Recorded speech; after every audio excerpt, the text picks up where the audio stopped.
The mic's on? Yeah, great, terrific. Well, Madam Secretary, welcome to Syracuse and Syracuse University.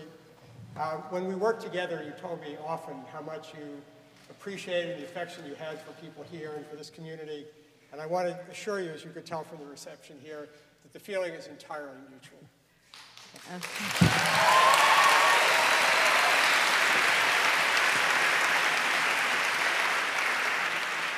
On behalf of the Chancellor and all of us, welcome. It's a great chance to have you here. As you can tell how much excitement there is.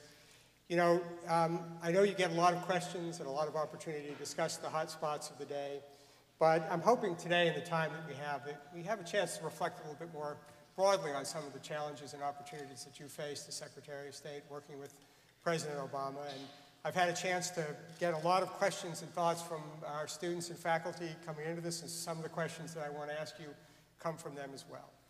I want to begin, though, by asking you a bit about your first challenges on coming into the office. You are probably as well qualified as anybody to be Secretary of State. You've been the First Lady, you've been a Senator, you've seen a lot of these issues. But what surprised you? What were the biggest challenges you first faced coming into office?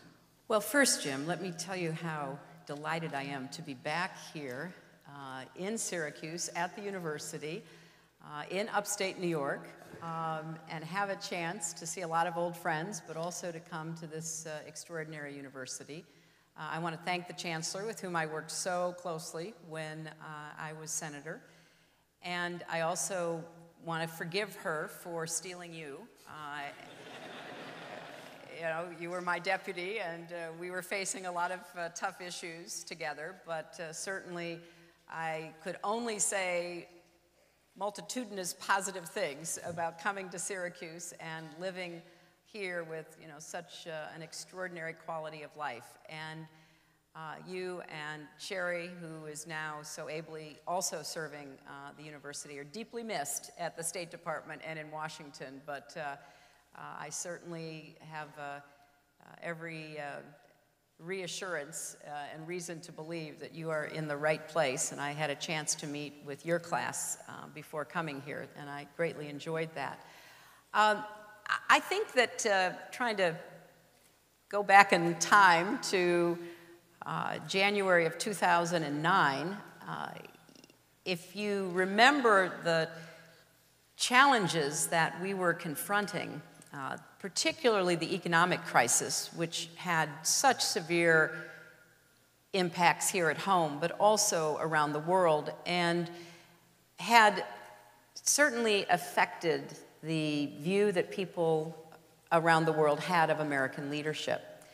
So coming into the office, along with President Obama and the administration, I was surprised at how much work we needed to do to reestablish American leadership, to reassure people that the United States would get through the economic crisis, that we would continue to provide leadership on the full range of issues that affect us as well as the rest of the world. I hadn't fully grasped how nervous people were until I began traveling in February of '09 about what they could expect from us. Because even when leaders and societies criticize the United States, there's always, in my experience, a thread of concern about, you know, where we are and what we will do and whether we can continue to represent the values that we've stood for and serve as an inspiration as well as a very strong presence. So what surprised me most, Jim, was how much work we had to do in those early months to reestablish American leadership around the world. And I think we've done that. That doesn't mean everybody agrees with us, and it doesn't mean that we don't have a lot of work to do, primarily here at home, because any leadership that we try to convey elsewhere has to be rooted in strength at home, economic strength, political strength. But I think we've made the case in the last 3+ years that there may be difficult times ahead for the world, but the world will be well served if American leadership remains as essential today as it has in the past.